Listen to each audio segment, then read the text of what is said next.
What is going on, everyone, and welcome back to another video on the channel. And today I'm going to be going over my round 4 AFL tips and predictions. But of course, before we start, I've obviously got to go over my round 3 tips as well as my round 3 big calls to see if I've got to do a punishment for the round. So first game was Brisbane v Collingwood. I tipped the Lions, and in probably the game of the round, unfortunately I actually missed the last half live. Zach Bailey kicked the goal after the siren to give me the first tip correct. Second game, Bulldogs North, an absolute pumping to the tune of 128 points. Got that one correct as well. And Adelaide Gold Coast in a 50-50 game, I also got correct, tipping the Crows. Sydney v Richmond, I tipped the Tigers, and the Swans got the job done in an upset. And then another upset, absolute horrible game, Essendon v St Kilda. I tipped the Saints, and of course we lost by 75 points. And the last game of Saturday was Port Adelaide v West Coast. I tipped the Eagles, and I got that one correct. And in the Sunday games, I tipped the Blues to beat the Dockers. I got that one correct. For a bit of an upset, I went for the Giants, but I stupidly should have just gone for the D's because obviously the D's got the job done. And then the last game, Geelong v Hawks, Easter Monday clash, and the Cats got the job done in the end. So overall, I got 6 out of 9, which I would still take. Isn't bad at all. I probably should have got 7 out of 9 if I just would have tipped the Demons. Shouldn't have gone for the upsets. So that brings me to 20 out of 27 correct tips after round 3, which, I definitely take. I'm doing pretty well. Now let's just go over the big calls. So the first one, I had Hipwood and Danaher to kick 7 goals between them, and I think they only ended up with 4 or 5 goals between them, so I got that one incorrect. Western Bulldogs, in the Bulldogs North game, I tipped McRae to get over 40 touches, and as good as McRae is, he had an off day and only had 33 touches, so I didn't get that one correct. The next game, Adelaide Suns, my big call was for both teams to not use their medical sub. I'm pretty sure Jared Wicks went off in the third quarter, so that ended my chances there. Sydney v Richmond, I said Franklin will not score a goal. Now, technically, I did get that one correct. I mean, I know Franklin didn't end up playing, but most thought he would play, and I'm going to give it to myself. He didn't score a goal, so there you go, 1 of 4. Next game, arguably the worst ever big call in history. I predicted the Saints to win the disposal count by over 80. The Bombers won the disposal count by 130, around that, and I'm pretty sure the most touches for the Saints was Steele with like 34, and then the next best I think was Crouch with 18. The next big call was the Eagles Power. I had the Eagles to kick the winning goal with less than 2 minutes to go, but obviously that wasn't correct. The Eagles pumped the Power. At 3/4 time, the result was already locked in. Carlton v Freo, my big call was for Walsh and Mundy to get 60 touches between them. Longyear put Mundy in the forward line, so he only got 16 touches, but Walsh had his best game arguably and had 37. So I got that one incorrect. The next game I had between Giants and Melbourne, I had Melbourne lead at every break but the last, and obviously that didn't happen. And in the Easter Monday clash, Geelong v Hawks, my big call was for Hawkins to kick 5 or more goals, and that obviously didn't happen. I think he only got 1 or 2. So as last week, and I think every other week, I got only the one big call correct, which means I have to do a punishment. So I'm going to quickly go have a look at what comment got the most likes. And it was Mitch Ryan with 131 likes. I think it's the same as Geordie for last week. The punishment was to wake up at 5 a.m. and jump in the water at the beach while singing the Tyson H song at the top of your lungs. Well, I obviously don't want to do that, but that's the punishment I'm going to do, so we might as well roll we'll roll it now. Alright, so it's pretty much 5 o'clock in the morning, 5:15. Well, it's pretty much pitch black. Look at this, I'll show you that it is. Yeah. So, just proving to you, show me the camera, I'm proving to you that it is early in the morning, before the sunrise, at the beach. Mitch Ryan, I can't believe you're doing this. Should I sing the Tyson H song, yes or no? You have to, it's a comment. Alright. Now hurry up. Tyson H, we know him well. We know him well. We know him. Oh, Tyson H, we love him. Proof, evidence. What? It's very freaking hard to see me. I'm gonna go in again quickly. Just go quickly. Oh, Tyson! You're gonna wake up everyone. Okay. Yep. Out.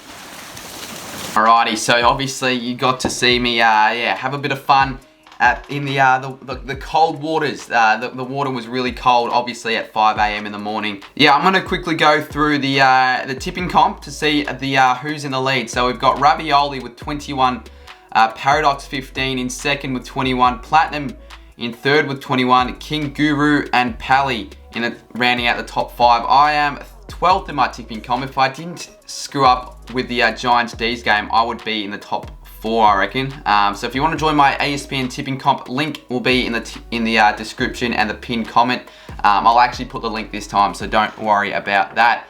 So the first game, we've got Sydney taking on Essendon at the SCG, Thursday night footy. Definitely the Swans, I think a lot of people are putting them there 8, and the Bombers, maybe they're not going to be that as bad as we all thought.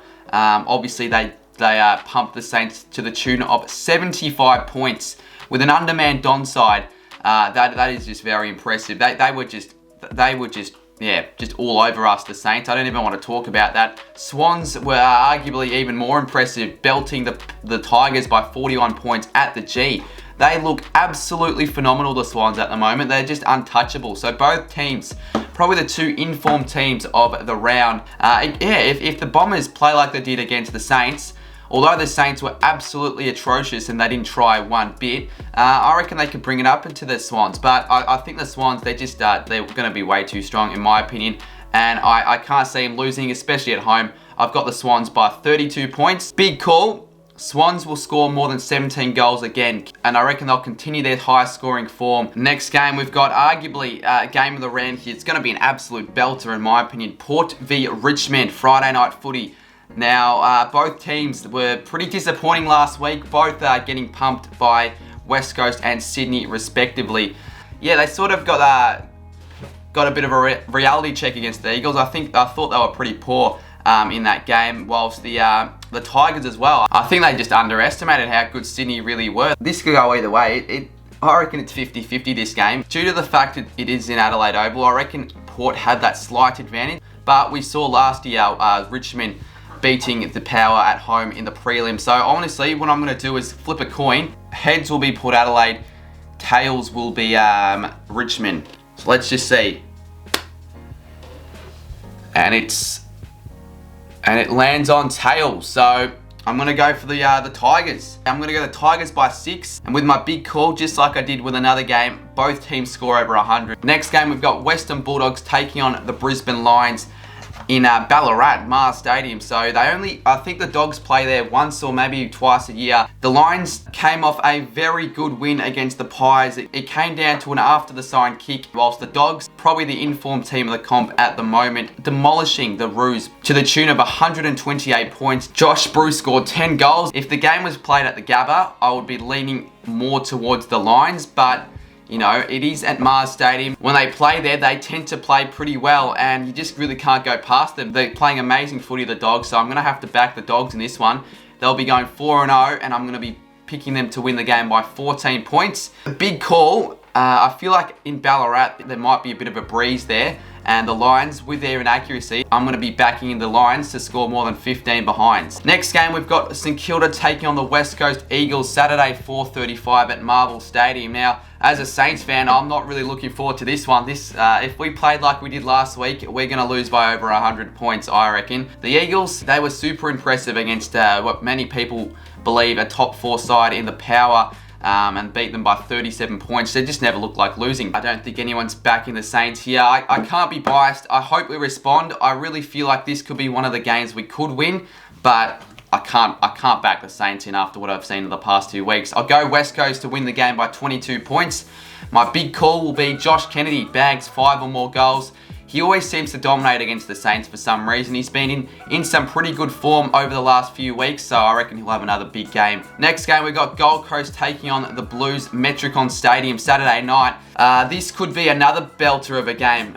You know, two teams I reckon are pretty evenly placed at the moment. The Blues were very impressive against the Dockers. Mackay kicked 7, could have kicked 10, whilst the Suns, They played pretty well. They just ran out of legs at the end. I feel like the Crows just were better for longer. I would probably have to say the Blues are favourites, and more people would probably pick them after their good win against the Dockers. But I'm going to go for a bit of an upset here. The Gold Coast Suns, Metricon Stadium, home game. The Suns to win the game by 11 points, with the big call being Gold Coast coming from behind and winning in the last quarter. Now the next game, another Saturday night game at the MCG. We've got Collingwood taking on GWS. The Pies, couldn't have been more unlucky in that game. They fell by the smallest of margins against the Lions and in probably the worst way possible. Whilst the Giants, again, they were pretty poor. They were all right to start off the game in the first half, but then the D's just, asserted their dominance and absolutely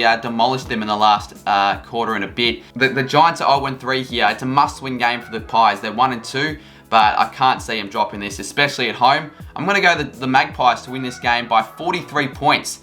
Big call, Scott Pendlebury and Steele Sidebottom have 65 plus touches between them.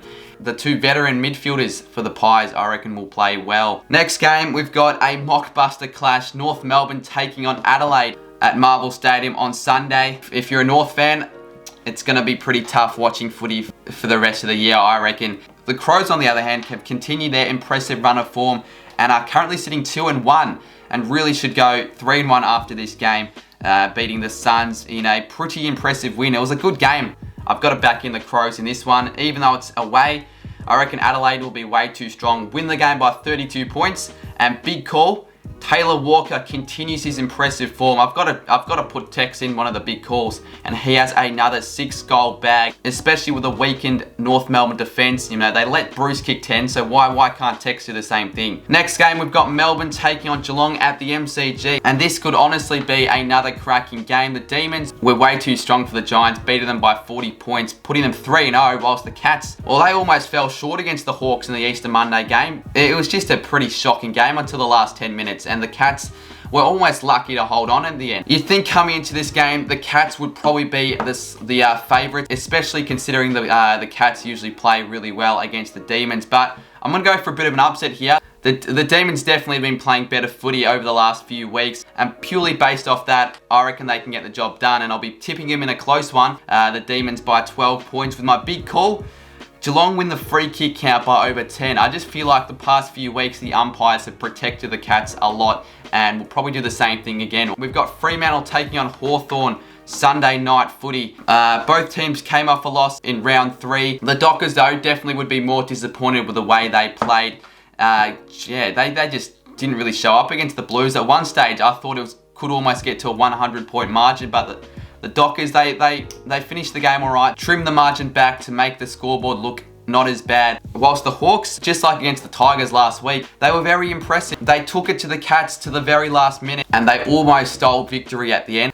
Based off form, you'd go Hawthorn. However, the Dockers are arguably the most inconsistent team so far this season. They can't play in Victoria to save their life, but at home, they're a completely different team. And I feel like due to the fact that they're playing at Optus Stadium, the Dockers will get the job done. I'm going to be tipping them to win the game by 19 points. And the big call that both teams have a combined score of under 135. And I'm only saying this because both sides don't have the most damaging forward lines. And I reckon that this game will be a bit of a slog and quite a low scoring affair. But there you go, guys. Those were my round 4 tips and predictions. Let's just hope I can finally get 3 or more bold calls correct. And also remember, if I get less than 3 bold calls correct, I've got to do a punishment. So comment down a punishment down below in the comment section that I have to do. And the one that's the most appropriate with the most likes will be the one that I do for next week's tipping video. Remember to join my tipping comp on ESPN Tipping. Link will be in the description. Leave a like on the video. Definitely you have got to leave a like after what I had to go through, having to jump in the cold waters at the beach at 5 a.m. in the morning. If you're new to the channel, feel free to subscribe for more AFL content just like this. I've got a lot of awesome content planned for the up and coming AFL season, and I'll see you guys soon in my next video.